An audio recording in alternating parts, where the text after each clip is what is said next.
Do you remember those grocery items? The quirky staples of the 1980s you once loved but completely forgot?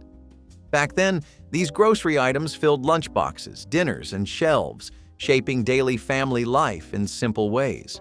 How did such familiar tastes fade without us even noticing? If you were a kid in the 1980s, there was one neon green drink you probably begged your parents for: High C Ecto Cooler. Tied directly to Ghostbusters, this sugary citrus punch was less about thirst and more about being part of the craze. Kids wanted it because Slimer was on the box, and drinking it felt like tasting a piece of the movie itself. The color was unnatural, glowing with a radioactive brightness that made it look more like a science experiment than a fruit drink. But that was the point. It stood out in a lunchbox, made you instantly cool at recess, and turned every sip into an event. Parents rolled their eyes, but they still bought it, because kids could not stop asking. At birthday parties, pitchers of Ecto Cooler sat proudly next to bowls of chips, the liquid practically glowing under kitchen lights. The taste was sweet, tangy, and unforgettable, though few could actually describe what citrus flavor it was supposed to be. For children, it did not matter. It was Slimer's juice, and that was all they needed to know. Looking back, it is funny how a simple drink captured the spirit of an entire decade. It was loud, colorful, and a little bit ridiculous, but it felt like magic. Do you remember the rush of opening that box, straw in hand, knowing you were about to taste Ghostbusters? Few 1980s snacks are remembered as fondly as Jell-O pudding pops. Launched with endless commercials starring Bill Cosby, these frozen treats promised creamy pudding in popsicle form. And for once, the ads told the truth. They were smooth, sweet, and unlike anything else in the freezer aisle. The pops came in classic flavors like chocolate, vanilla, and swirl, each one wrapped in simple packaging that made them easy to tear open. When you bit into one, it was colder than ice cream, but somehow softer, with that unmistakable pudding taste that lingered on your tongue. For kids, they were a summer highlight, and for parents, they were an easy way to keep children happy on a hot day. Families often stocked them in bulk because boxes disappeared almost instantly. Siblings fought over the last swirl, and neighborhood kids traded favors for a single frozen stick. The sound of the freezer opening in July often meant one thing: pudding pops were about to make an appearance. Even though they disappeared from shelves in the 1990s, people still talk about them like a legend. They were more than dessert. They were a memory of long afternoons, sticky fingers, and commercials burned into your brain. Do you still remember the first bite of that cold, creamy swirl melting on your tongue? In the 1980s, when everything seemed to be bigger and louder, Nabisco decided to supersize its most famous cookie. The Oreo Big Stuff was exactly what it sounded like: a single enormous Oreo, individually wrapped with cream so thick it almost spilled out the sides. It was marketed as indulgence on another level. Each cookie was practically a meal in itself, with more sugar and calories than parents wanted to admit. Kids did not care. Holding one in your hand felt like holding a piece of candy history, a giant Oreo that made the regular ones seem puny in comparison. The packaging was flashy, the commercials even flashier, boasting about "big stuff, oh yeah," in a jingle that stuck in your head long after. School lunches suddenly felt upgraded if you unwrapped one of these monsters, and playground trades reached a fever pitch when someone pulled one out. Of course, they were over the top, and maybe that was their downfall. They were not practical, not healthy, and definitely not necessary, but that was the 1980s in a nutshell. Bigger, bolder, and unforgettable. Do you remember peeling back that wrapper and wondering how on earth you were supposed to eat the whole thing? If you grew up in the 1980s, chances are you can still picture that bright blue canister of Planters cheese balls. It was impossible to miss on the snack shelf, and once it came home, it never lasted more than a couple of days. The balls were neon orange, airy, and explosively cheesy. They left your fingers coated in powder so stubborn you could lick them for hours. Pouring them out of the canister felt like a treat in itself, hearing the hollow rattle as they tumbled into a bowl. At sleepovers and parties, they were usually gone before the movie even started. Planters was best known for peanuts, but this snack made them a legend in the junk food aisle. Parents rolled their eyes at the mess, but kids loved the crunch, the flavor, and the ritual of reaching into that can. Some even swore the cheese balls tasted different from other cheese puffs, and maybe they were right. When they vanished in the 2000s, people begged for their return, remembering them with a nostalgia bordering on obsession. They were silly, addictive, and pure comfort in a can. Do you still remember that cheesy dust on your hands, a badge of honor you wore proudly? Before they became neatly packaged sheets, fruit roll-ups of the 1980s felt like a brand new invention. They were sticky, sweet, and more toy than snack, as kids peeled, stretched, and played with them long before taking a bite. The commercials promised fun, and they delivered. Parents bought them thinking they were fruit-based, but every child knew the truth. They were candy disguised as a snack. The original versions came in bright, almost artificial colors, and unwrapping one meant sticky fingers and a sugar rush not far behind. At school, kids compared how far they could stretch them without tearing. Some folded them into ropes, others chewed them into balls, and a few dared to see if they could eat an entire sheet in one bite. Teachers hated them, parents tolerated them, and children adored them. Looking back, fruit roll-ups captured everything about 1980s childhood: bright packaging, wild commercials, and the thrill of something that felt like it was made just for kids. They were messy, impractical, and unforgettable.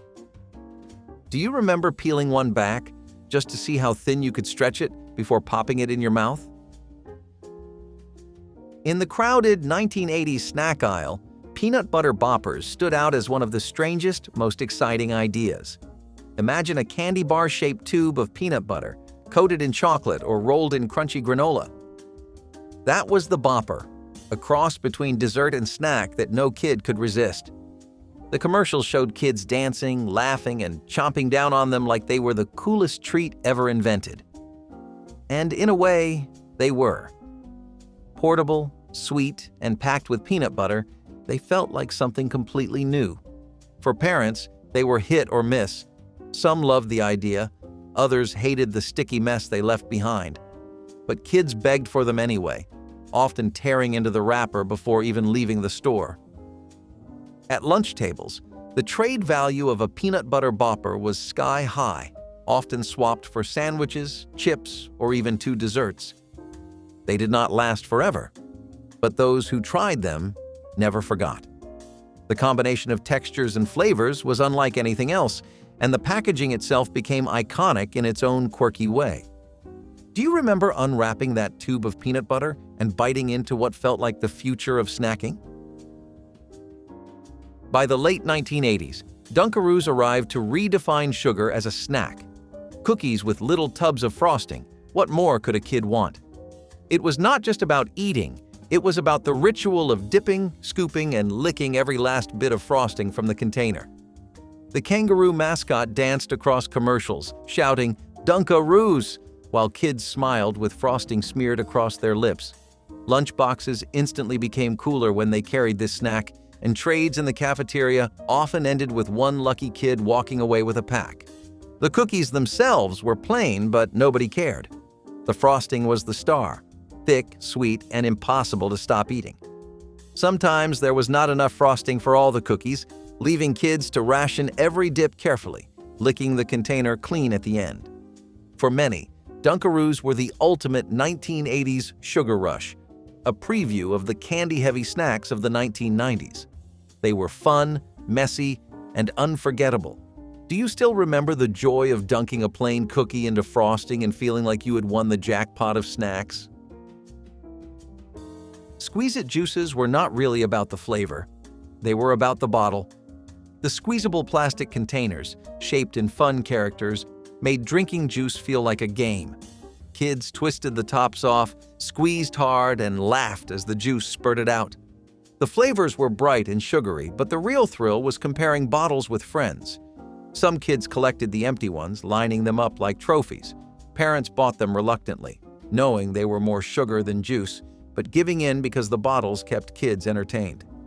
At birthday parties, coolers full of Squeeze-Its disappeared faster than soda. The bottles doubled as toys, squirt guns, and even art projects once the juice was gone. For a generation of children, they were less a drink and more a memory of fun afternoons, sticky fingers, and endless imagination. Looking back, Squeeze-Its proved that in the 1980s, packaging could matter as much as taste. They were silly, colorful, and totally of their time. Do you remember twisting off that little cap, squeezing the bottle, and feeling like you were playing with your drink? 6 feet of bubble gum rolled into a plastic container. That was Hubba Bubba Bubble Tape. Marketed like a gadget, it turned gum into something more than candy. It was a toy, a status symbol, and a sugar bomb all in one. Commercials boasted, "6 feet of gum for you, not them," daring kids to see how much they could chew at once. Some pulled the whole strip out just to shock their friends, while others carefully rationed it, rolling it back into the container for later. The gum itself was sweet and soft, with that classic pink bubblegum flavor. But the real fun was the ritual, unrolling the tape, cutting off a piece with your teeth, and popping it into your mouth. On playgrounds, bubble tape made you instantly popular, as everyone begged for a piece. Hubba Bubba knew exactly how to market to kids, and the plastic roll became a fixture in backpacks, lunchboxes, and pockets everywhere. Do you remember the thrill of unrolling a foot of gum, daring yourself to chew it all at once? Before pizza-flavored snacks became common, Keebler gave us Pizzaria's chips in the 1980s. Marketed as baked from real pizza dough, these chips promised all the flavor of a slice in a crunchy, snackable form. The commercials were loud and playful, with elves shouting about how these were real pizza taste. Kids believed it. Opening a bag filled the air with a smell that was half chip, half frozen pizza. The taste was bold, salty, and instantly addictive. At school, a bag of pizzerias was a guaranteed trade magnet. Friends crowded around, asking for just one chip, knowing the flavor was unlike anything else on the shelf. Parents were skeptical, but even they snuck a few from the bag once the kids were not looking. Though they disappeared by the 1990s, their memory lives on as one of the great lost snacks of the era. They were playful, unique, and a perfect reflection of a decade obsessed with bigger flavors. Do you still remember that first bite, when you realized a chip could really taste like pizza? Fruit Wrinkles were one of those snacks that seemed like they were going to stick around forever, but instead disappeared almost as quickly as they arrived. They were chewy, fruity little candies that looked a bit like raisins but packed the sweetness of fruit punch. Kids who tried them in the 1980s remember how the texture was a little tougher than fruit roll-ups, almost like gumdrops. But they came in fun colors and tiny packs that made them easy to toss into lunchboxes. They were marketed as a healthier alternative to candy, though no parent was really fooled. Still, the small bite-sized pieces made them feel different, something you could eat one at a time or pour straight from the bag into your mouth. They were chewy enough to last a little while, and some kids loved them for the way they stretched out snack time. Fruit Wrinkles were meant to compete with the runaway success of fruit roll-ups, but they never quite caught on. They did not have the same play-with-your-food appeal, and by the end of the decade, most kids had forgotten them. Today they live on only in memory, one of those odd little snacks that flashed bright but faded fast. Do you remember pouring a handful of Fruit Wrinkles into your mouth and wondering why they did not last? Space Dust was a candy that felt more like a science experiment than food. Released in the early 1980s, it was a variation of Pop Rocks but with a twist. Instead of just popping on your tongue, it fizzed and foamed, almost like a chemical reaction in your mouth. The marketing leaned into the name, playing off the decade's obsession with outer space. Kids loved the idea of eating something that sounded like it came straight from a spaceship. The tiny granules looked like colored sugar crystals, but the second they hit your tongue, they came alive, crackling, fizzing, and foaming until your mouth was buzzing. Parents were sometimes nervous about it, recalling rumors from Pop Rocks that the candy could explode if mixed with soda. But that only made kids want it more. At recess, daring each other to pour whole packets at once became a rite of passage. Some would mix it with soda just to test the myth, laughing at the foam and fizz that followed. It did not last long, But for those who tried it, the memory is unforgettable. Space dust captured the mix of curiosity, silliness, and wild experimentation that defined 1980s candy culture. Do you remember that electric fizz on your tongue, like your own personal science experiment? The PB Max candy bar might be one of the biggest mysteries in snack history. It was a massive square bar of chocolate, oats, and peanut butter, and it sold like crazy in the late 1980s. Kids loved it, parents bought it, and yet it was discontinued anyway. The bar was heavy, chewy, and rich, far more filling than a typical candy bar. The oats gave it a crunchy texture, while the thick peanut butter and milk chocolate made it decadent. For kids, it felt like an indulgence, and for adults, it seemed like something just a little more substantial than a Snickers or Milky Way. Commercials bragged about how delicious it was, and the sales proved it. Yet, despite its popularity, the makers decided to kill it off, reportedly because some family members of the Mars company simply did not like peanut butter. To this day, fans shake their heads, wondering how such a hit could vanish overnight. PB Max is often brought up in nostalgic lists as one of the greatest discontinued snacks of all time. It was unique, filling, and unforgettable. Do you remember biting into one of those square bars and wondering why on earth it did not survive? Peanut butter has always been a staple in American kitchens, but in the 1980s, Kraft decided to put a twist on it with Kugel. This quirky product offered peanut butter flavored with banana, vanilla, cinnamon, and even chocolate. It sounded strange, but it fascinated shoppers looking for something new. The jars stood out on grocery shelves, brightly labeled and playful, appealing directly to kids. Parents bought them with curiosity, and kids quickly spread it on bread, crackers, or straight on a spoon. The flavors were surprisingly smooth, banana and cinnamon being especially memorable. It was like dessert in peanut butter form. Still, Kugel was a product of its time. The novelty was fun, but after the first few jars, families often went back to regular peanut butter. The idea of flavored spreads was ahead of its time, and while some kids adored it, others thought it was too weird. By the end of the 1980s, it was gone, remembered only by those who grew up with a jar in the pantry. Today, people still talk about it online, curious why something so fun disappeared. Do you remember twisting open a jar of Kugel and tasting peanut butter that did not quite taste like peanut butter at all? Few products in the 1980s are remembered as vividly or as disastrously as New Coke. In 1985, Coca-Cola decided to reformulate its iconic soda, and the backlash was immediate. Loyal fans revolted, demanding the original formula back. New Coke was supposed to be sweeter, smoother, and more modern, meant to compete with Pepsi's rising popularity. The company thought it was a smart move, but customers felt betrayed. For many, Coke was more than a drink. It was tradition, and changing it was like changing history itself. Protests erupted, letter-writing campaigns flooded Coca-Cola headquarters, and news outlets covered the story as if it were national drama. Within months, Coca-Cola caved, reintroducing the old formula as Coca-Cola Classic. New Coke limped along for a few years under different names, but its reputation was ruined. The debacle became a case study in marketing gone wrong, but also a reminder of how deeply people connected with brands.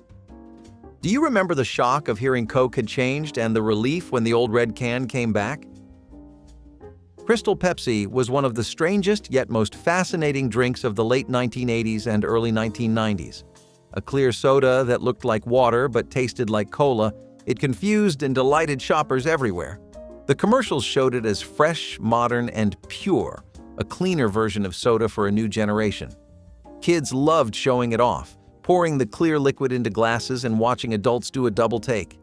It tasted similar to regular Pepsi, maybe a little lighter, but the novelty of it being see-through was the real hook. For a while, it was everywhere, lining shelves in grocery stores and vending machines.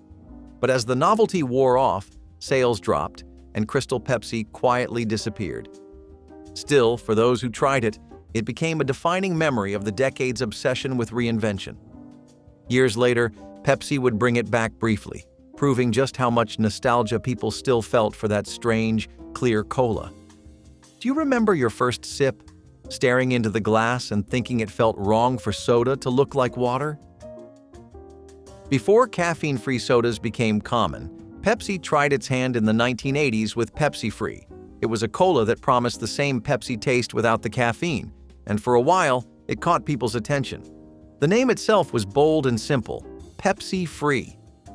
Parents liked the idea of giving kids soda without the caffeine buzz, and some adults swapped it in for late-night drinking. It came in both regular and diet versions, making it flexible for shoppers. Perhaps its most famous moment came in the movie Back to the Future, where Marty McFly walked into a diner and asked for a Pepsi Free, confusing the staff. That little cameo turned it into a trivia favorite. Still, Pepsi Free never stuck around. By the end of the decade, it was rebranded into the more familiar caffeine-free Pepsi, and the old name faded. Do you remember seeing that bold Pepsi Free logo on cans and wondering if it really tasted the same? While Coca-Cola and Pepsi dominated the national scene, Sundrop Soda quietly built a cult following in the 1980s.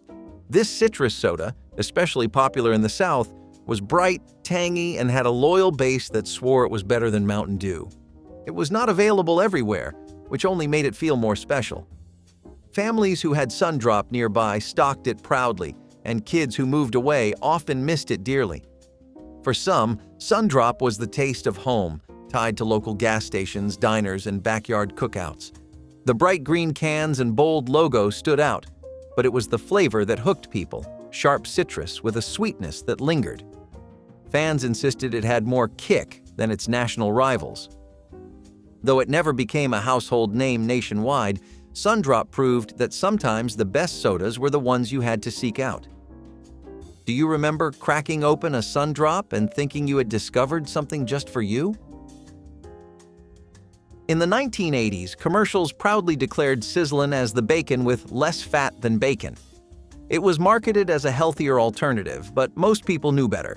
Still, many families gave it a try, curious to see if it lived up to the hype. The strips looked similar to bacon, sizzling in the pan with that familiar sound, but the taste was different. It was smoky, salty, and edible, but it never quite fooled anyone into thinking it was the real thing. Kids especially noticed, complaining when it showed up at breakfast instead of the bacon they loved. Despite the skepticism, Sizzlin' managed to hang on through the decade. Health-conscious marketing was booming, and some parents felt better about serving it. But the truth was plain. It was not bacon, and people missed the real thing. Eventually, it disappeared from shelves, remembered mostly as an odd attempt to reinvent a classic. Do you remember the disappointment of biting into a strip of Sizzlin' and wishing it was real bacon instead? Carnation tried to make mornings easier in the 1980s with their breakfast bars. Marketed as a complete meal in a bar, they promised the nutrition of a full breakfast in something you could unwrap and eat on the go. The bars came in flavors like chocolate chip and peanut butter, often coated in chocolate that made them taste more like candy than health food. Kids loved them because they were sweet. Parents liked the convenience, and advertisements assured everyone they were a smart start to the day. But the truth was, they were packed with sugar, and most people realized it quickly. They provided energy, sure, but it was often followed by a crash. Still, for a few years, they became a popular option for busy families, tossed into lunchboxes or grabbed on the way to school. Eventually, they faded, leaving behind memories of hurried mornings and the promise of a meal in bar form that never really lived up to the hype. Do you remember unwrapping a Carnation breakfast bar and realizing breakfast had officially become candy? For kids of the 1980s, few things screamed after-school snack louder than a Totino's Party Pizza. You pulled that thin cardboard box from the freezer, tore it open, and slid out a flimsy little disc of dough topped with neon cheese and mysterious pepperoni bits. They were cheap, quick, and filling, which made them a staple in households across America. The crust was paper-thin and crunchy at the edges, almost cracker-like, but for kids, that was part of the charm. It was the kind of food you could eat alone in front of the television, straight off a paper plate, without anyone calling it dinner. Parents stocked the freezer with them because they cost so little, sometimes just a couple of dollars for several pizzas, and kept kids happy until the real meal was ready. The original packaging was unforgettable. Bold fonts, bright colors, and that retro vibe that made them look like party food, even when you were just eating one in silence. Totino's party pizzas were far from gourmet, but nobody buying them expected fine dining. They were comfort, convenience, and a little piece of independence for kids learning to use the oven. Looking back, it is amazing how something so simple became such a nostalgic favorite. Do you remember waiting impatiently as the oven timer ticked down, knowing your crispy, cheap little pizza was almost ready? Handy snacks were a small miracle for kids of the 1980s. They came in a plastic tray with crackers on one side, a block of orange processed cheese on the other, and the iconic little red stick to spread it with. They were messy, salty, and somehow perfect. Opening one at the lunch table instantly drew attention. Everyone had their own spreading technique. Some carefully coated each cracker, while others piled the cheese thick on the first few and left the last ones bare. The cheese was never really cheese, but it was smooth, tangy, and addictive in its own way. Parents loved them because they were portable and cheap. Kids loved them because they felt like their own mini-meal. They fit neatly into lunchboxes, stacked easily in pantries, and seemed to never expire. Some kids even saved the red sticks, collecting them for no reason other than the fun of having a pile of them. Handy snacks embodied everything about 1980s grocery culture: convenient, kid-focused, and just a little artificial. Yet no one cared. They tasted good and made you feel like you had your own personal snack kit. Do you still remember peeling back that plastic film and digging in with the tiny red stick? In the 1980s, Campbell's rolled out a new kind of soup, chunky. Marketed as a man-sized meal, it was supposed to be heartier, thicker, and more filling than the classic condensed versions. For families on a budget, it promised the convenience of soup with the satisfaction of a full meal. The cans were larger, with bold lettering and advertising that leaned hard on toughness. Commercials showed athletes and workers spooning up big bites of meat and vegetables, insisting this was not soup for kids. It was soup for hungry men. It felt almost like a challenge in a can. The meat chunks looked huge on the label but always seemed smaller in the bowl, leaving some people laughing at the exaggeration. Potatoes and carrots often dominated the can, stretching the meal but skimping on the protein. Still, it felt hearty in a way the old condensed cans never did. Kids often liked the novelty of seeing actual chunks floating in their bowl instead of just tiny pieces. Even if it was salty, it was filling, and that was enough for a lot of families. The truth? It was thicker, yes, but also just a lot of salt, big potato chunks, and small bits of meat that stretched further than they should. Still, kids loved the novelty of it, and parents liked the ease of heating it up on cold nights. One can pour it into a bowl was enough to feed a growing teen, or at least keep them full until dinner. The early cans are remembered fondly because they represented a shift in how soup was seen, not just light fare, but something filling enough to replace a meal. Do you remember popping open one of those chunky cans and wondering if soup really could be tough? Most people remember Count Chocula, Frankenberry, and Boo Berry, but Fruit Brute is the forgotten monster cereal of the 1980s. With its cartoon werewolf mascot and fruit-flavored marshmallows, it tried to join the monster lineup but never quite caught on. The cereal itself was bright, colorful, and sweet, like a mix of tricks and Lucky Charms. Kids who ate it remember the fruity flavor being sharper than its chocolate or berry cousins, almost like candy and milk.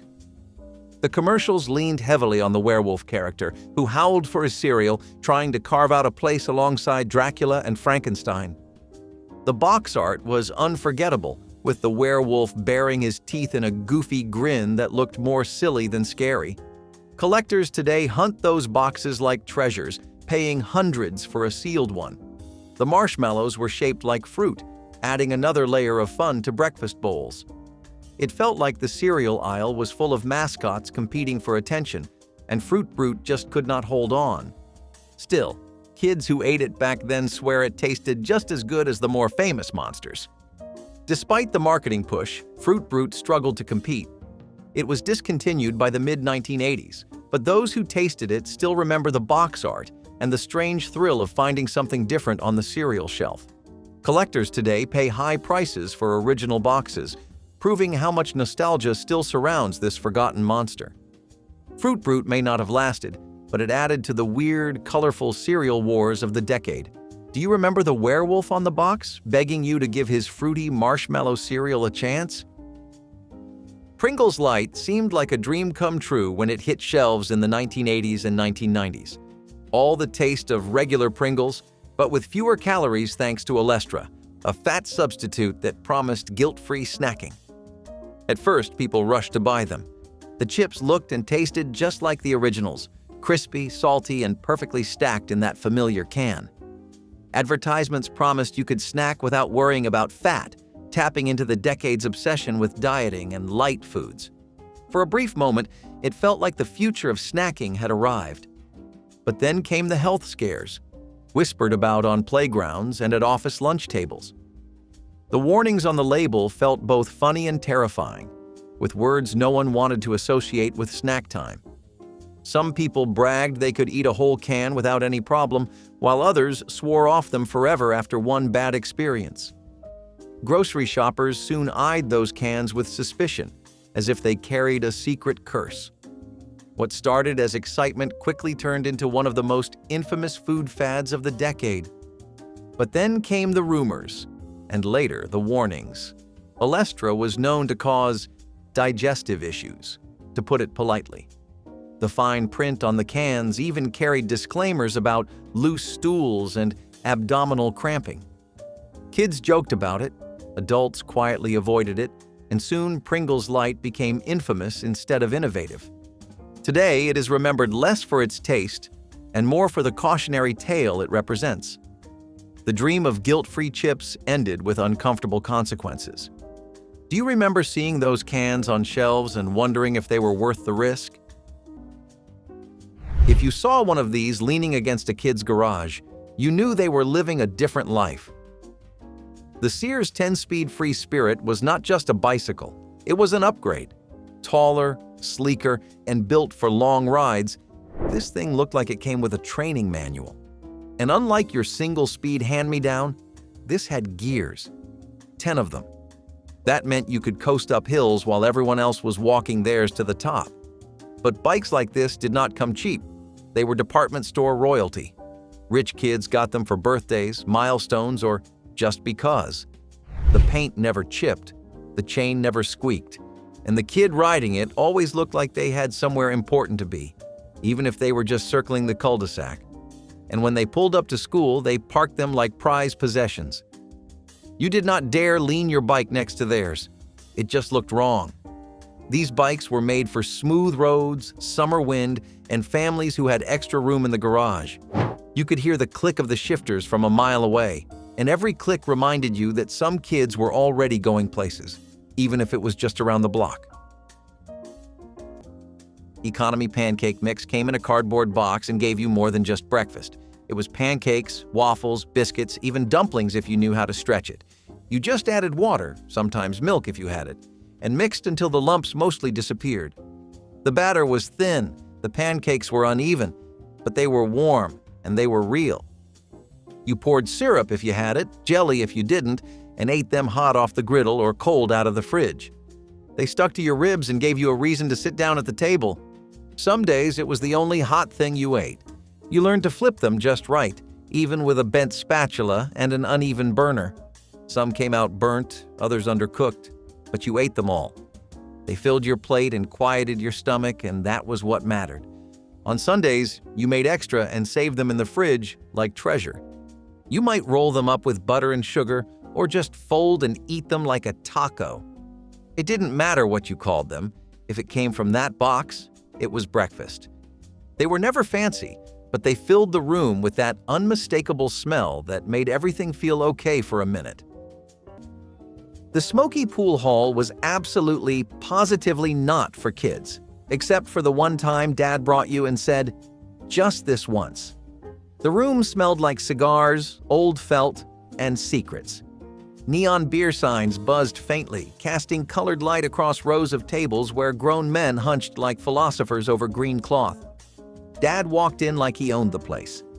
A couple of the regulars nodded his way, and one said, Got the kid today, huh? Dad just grinned. He sat up at table 3, his lucky one, and handed you a cue that was a little too tall. Always chalk it first, he said, demonstrating like he was passing down a family recipe. You took the shot. It was terrible. He applauded anyway. Dad sank a tricky bank shot and winked. Still got it, he said. You wanted to believe he never lost it. No prizes, no points, just the sound of laughter echoing through smoke and sawdust. And when you stepped outside, your shirt smelled like the pool hall for the rest of the day. But the best part? That memory was yours forever. And next up, we are heading someplace even stranger, where camo jackets and canteens turned kids into explorers. Braniff International Airways was not just an airline. It was a fashion show in the sky, a flying work of art with orange planes, purple interiors, and flight attendants dressed by Halston. It was the kind of thing only the 1970s could dream up, and only the 1970s could destroy. It started with color and glamour. People felt like royalty walking onto a Braniff jet, but underneath the paint and press photos was a brutal truth. The airline industry was changing. Gas prices were soaring. Deregulation was coming. Braniff spent money like it was printing it, buying more jets, building grander lounges, and betting big on routes it could not afford. When the economy crashed and fuel costs doubled, Braniff found itself choking on luxury. Passengers stopped flying for style. They wanted cheap. They wanted direct. They wanted reliable. Braniff had become a symbol of excess in a decade no longer willing to pay for it. By the time it folded in 1982, people barely blinked. The planes were grounded, the bright colors faded, and the dream of glamorous air travel took one final nosedive. Ask anyone who flew Braniff in its prime. They will smile, maybe even tear up. Then they will tell you it never stood a chance. Chlorofluorocarbons, CFCs, and aerosol sprays were in everything from your mom's hairspray to your dad's deodorant, and back then, nobody thought twice about it. You'd hold the can, press the nozzle, and hear that satisfying pshht as a cloud of product filled the bathroom like a fog machine.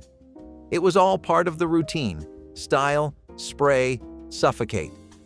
The scent lingered, the mist settled, and somewhere high above the earth, the ozone layer took another hit.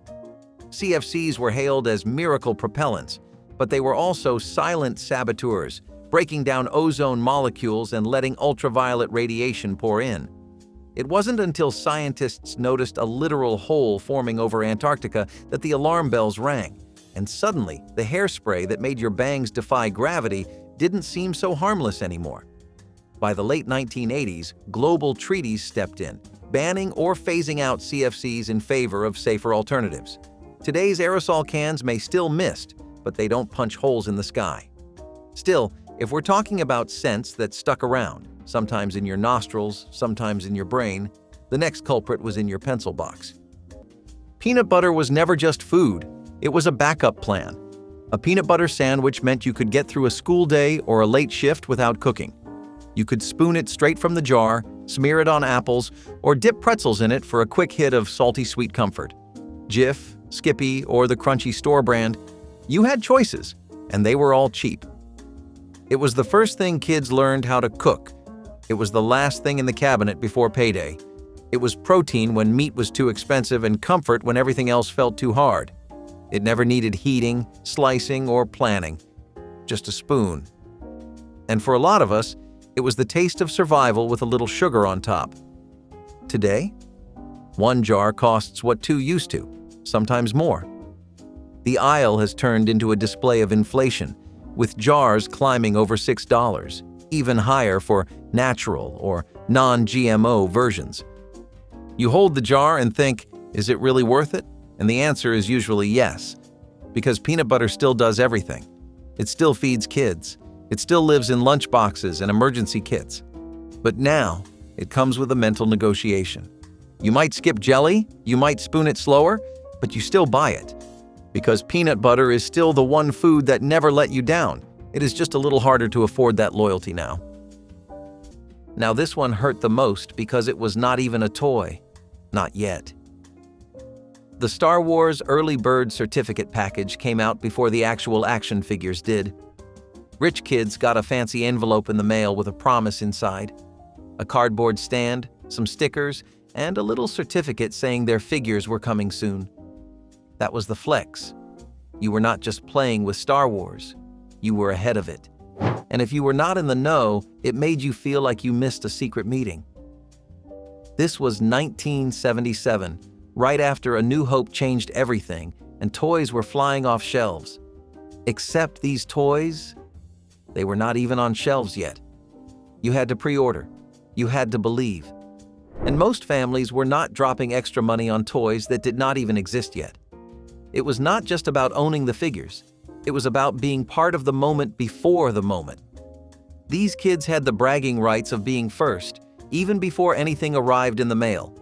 That little cardboard stand on their dresser said, "We knew before you did." But the ones who did, their kids strutted into school holding that display stand like it was the Holy Grail. They knew something you did not. Their action figures showed up in the spring, 4 little plastic legends, Luke, Leia, Chewbacca, and R2-D2. And you just stood there, trying not to care. But it was obvious. They had it. You did not. And you would never forget it. This one was straight up ridiculous, in the best way possible. A miniature pool table, complete with Nerf cue sticks, soft balls, and felt surface. It was like a toy, a game, and furniture all rolled into one. But you needed space. A lot of it. You could not just throw this on the floor and start playing. It took over the basement or a rec room, which meant the kid who had one also had a basement or a rec room. These sets were not cheap either. They came in big boxes and assembling them took time. But when they were set up, they were the crown jewel of the playroom. They were not built for bedrooms or cramped living rooms. They were built for homes with finished basements and quiet carpeted spaces where parents let you leave stuff out. You knew a kid had money when they had rooms dedicated to fun. You could hear the balls clack gently as rich kids lined up their shots like little pros. They wore smug grins while you tried to figure out how to hold the Nerf stick without snapping it. And the worst part? They were not even that into it. They would play a few rounds, get bored, and move on. Meanwhile, you were over there dreaming of owning one for real. Because in a world where everything felt temporary, a pool table, even a Nerf one, felt like luxury you could keep.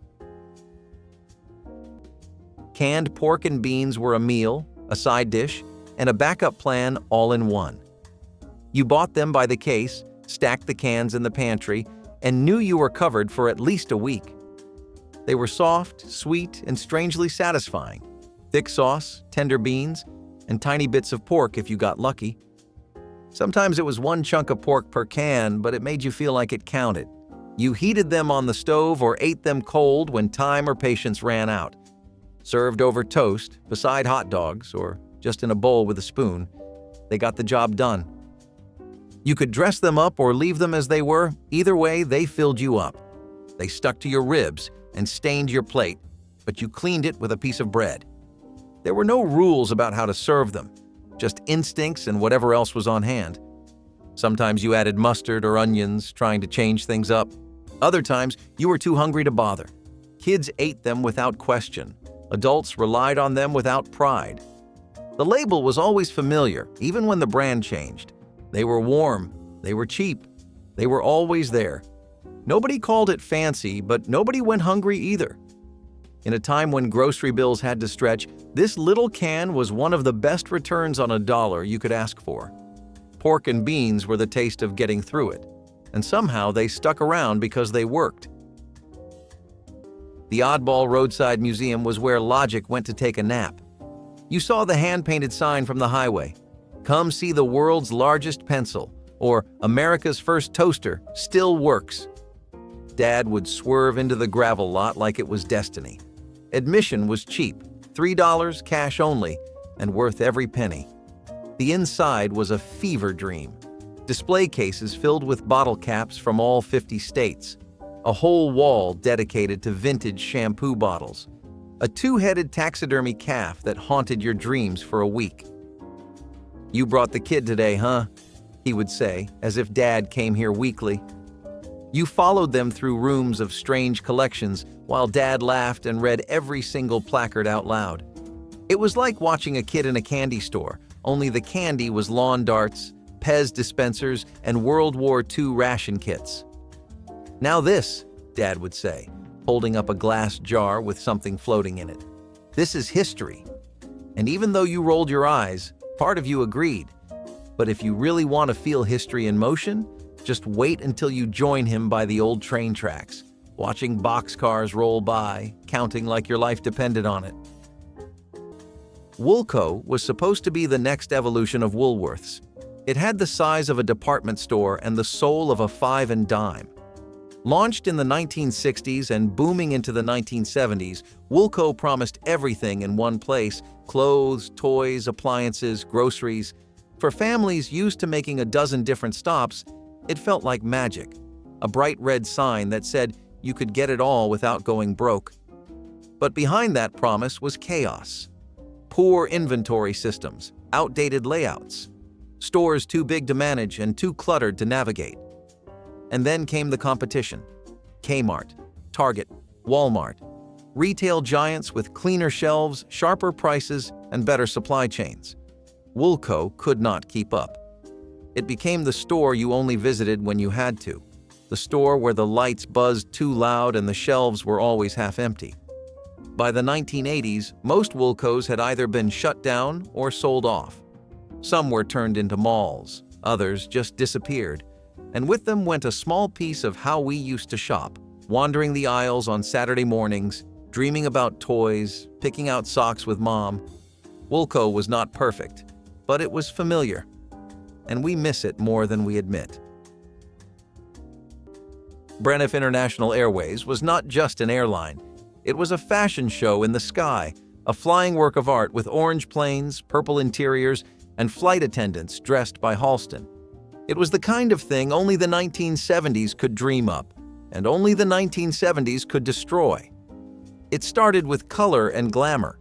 People felt like royalty walking onto a Braniff jet, but underneath the paint and press photos was a brutal truth. The airline industry was changing. Gas prices were soaring. Deregulation was coming.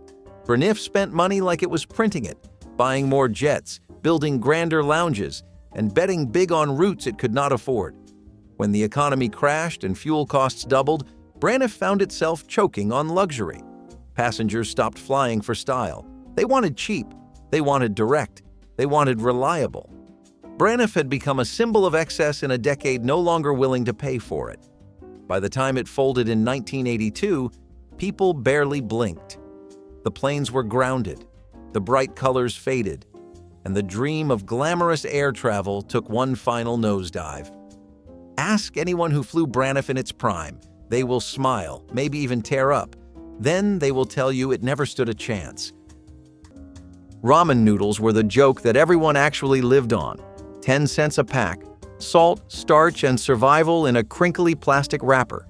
You could boil it, microwave it, or eat it dry like chips. It was the food of college dorms, first apartments, and weeks when the rent was due. Now, ramen costs double, sometimes triple, and that is just for the basic packs. The premium ones with names like Tokyo Tonkotsu or Kimchi Gold, those cost more than a frozen pizza. What used to be a pantry filler now eats into the grocery budget. And sure, it is still cheaper than most meals. But when 10-cent noodles become 50-cent noodles, you notice, especially if you are buying 10 at a time. Ramen was never meant to be fancy. It was supposed to be the thing that never changed. But even that little brick of noodles is not immune anymore. Somehow, even struggle food got expensive. You could spot them from across the school hallway, the shine, the cut, the labels stitched loud and proud across the back pocket. Jordache and Sasson were not just jeans. They were declarations. They told you who had money, who had fashion, and who had parents that shopped at the kind of department stores that did not take coupons.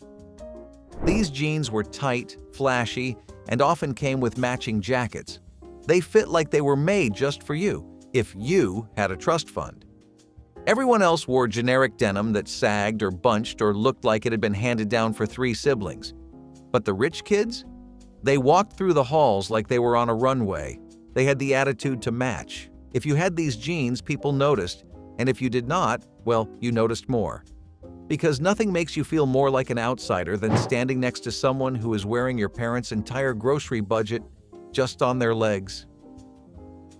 Canned chicken or turkey, store brand of course, was not about flavor. It was about feeding your family fast and cheap. You opened the can and got a mound of shredded meat floating in mystery broth.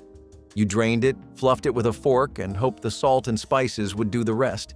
It was perfect for sandwiches, casseroles, and anything involving cream of something soup. It did not taste like fresh meat. But it didn't need to. It was meat, and that was enough. You could stretch one can across an entire pot of noodles, and nobody complained. It made a good filling for pot pie when the freezer had nothing else to offer. You might mix in mayo and onions or eat it plain on toast if it was one of those weeks.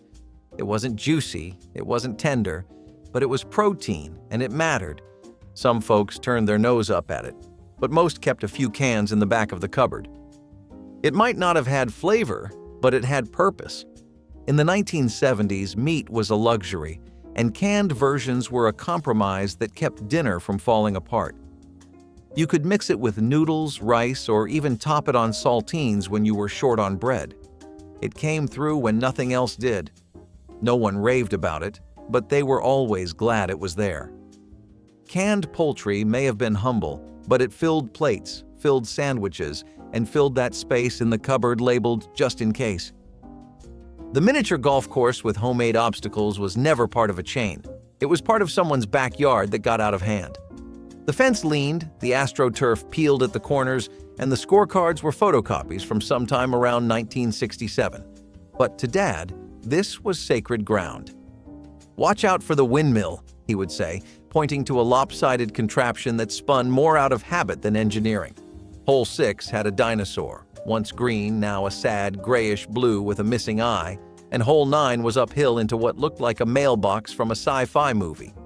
Dad kept score with one of those tiny pencils, sometimes generous, sometimes forgetting that penalty stroke.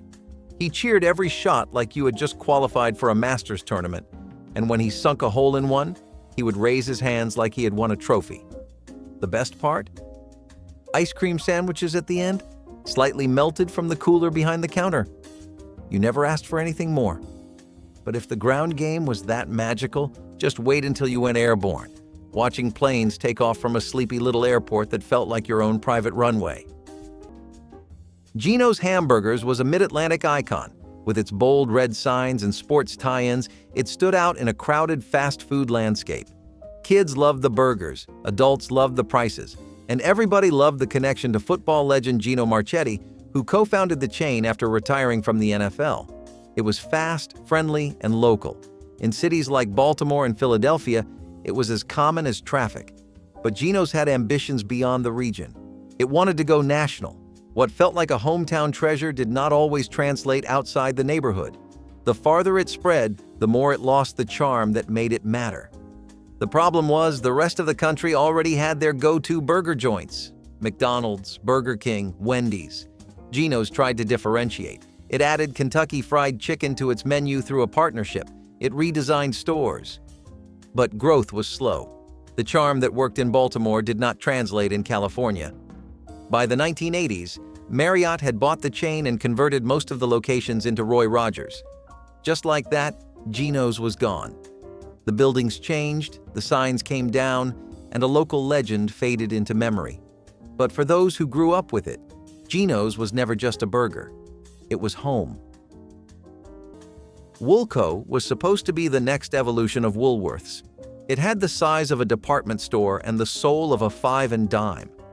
Launched in the 1960s and booming into the 1970s, Woolco promised everything in one place: clothes, toys, appliances, groceries. For families used to making a dozen different stops, it felt like magic. A bright red sign that said you could get it all without going broke. But behind that promise was chaos.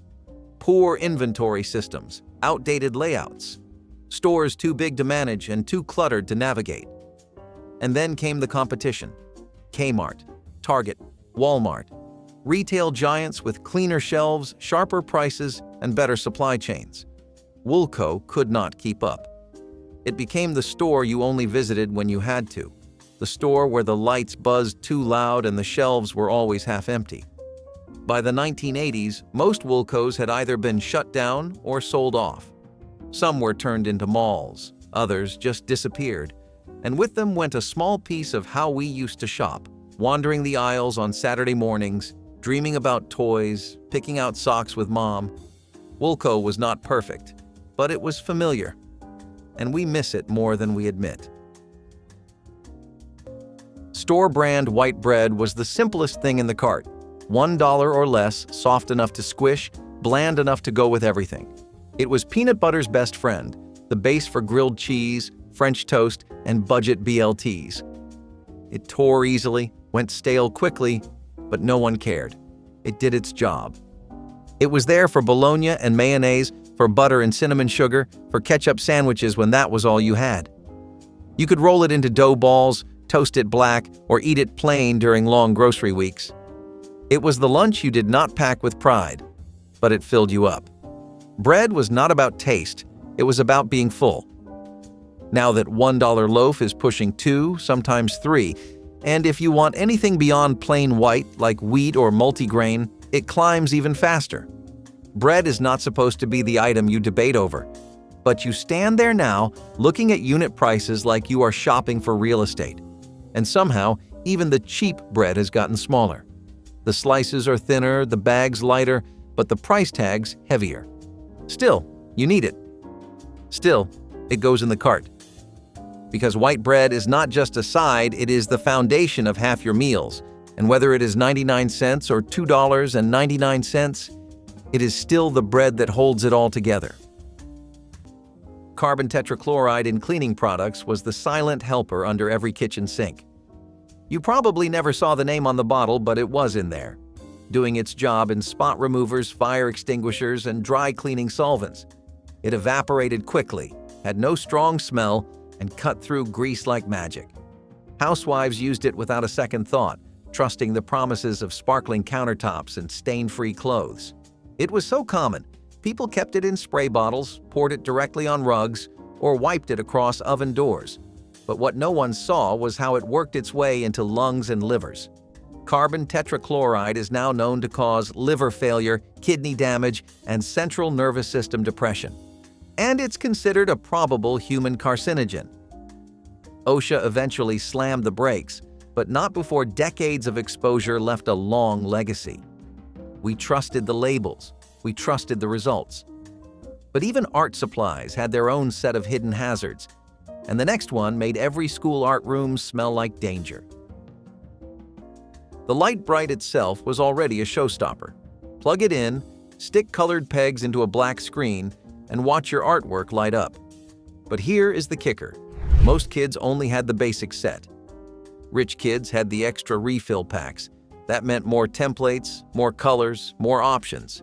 Unicorns, rocket ships, zoo animals, you name it. The refill packs were not cheap. You had to buy them separately, and once they were used, that was it. No do-overs. They had enough pegs to make a Light Bright zoo, a Light Bright city, a Light Bright universe. Their templates were rotated weekly, like gallery installations. Meanwhile, your set still had 2 missing red pegs and a sun that was mostly blue. So most of us rationed them like gold. 1 template per month maybe. But if your family had money, you went through them like printer paper. You would visit a friend's house and see 10 finished Light Bright templates pinned to their bedroom wall, full gallery mode. And meanwhile, yours still had that same flower pattern you made 6 months ago. But even if you did not have the extras, you still loved the idea. There was something special about watching your design light up in the dark, even if it was the same one every time. Economy-size bags of popcorn kernels were the go-to snack when the cupboard was looking thin. 1 giant bag could last for weeks, maybe longer. You popped it in oil on the stove, no microwave, no fancy machines, just a pot, a lid, and the sound of hope. The kernels jumped, hissed, and turned into fluffy handfuls of salty comfort. Sometimes you burned the bottom layer, sometimes you nailed it. You salted it heavy, added a little margarine if you had it, and served it up in bowls or paper bags. It was movie night food, after-school food, or just something to fill the gap between meals. You made it by feel, counting the seconds between pops with your ear to the lid. You knew just how much oil to use, even without a measuring spoon. Sometimes you added sugar and made kettle corn before you even knew what kettle corn was. It fed a whole group of kids for the cost of one box of cereal. Even the unpopped kernels were kept, just in case you could try again. You burned your fingers more than once reaching into the pot too soon. The smell filled the house and drew people in like magic, and somehow that bag always lasted longer than you thought it would. It cost less than $1, and somehow it felt like a treat. Popcorn kernels were proof that something simple could still feel special. We just revisited the grocery aisles of the 1980s together, so share the snack you miss most in the comments, give this video a like if it stirred up a memory, and subscribe so you never shop the past alone again.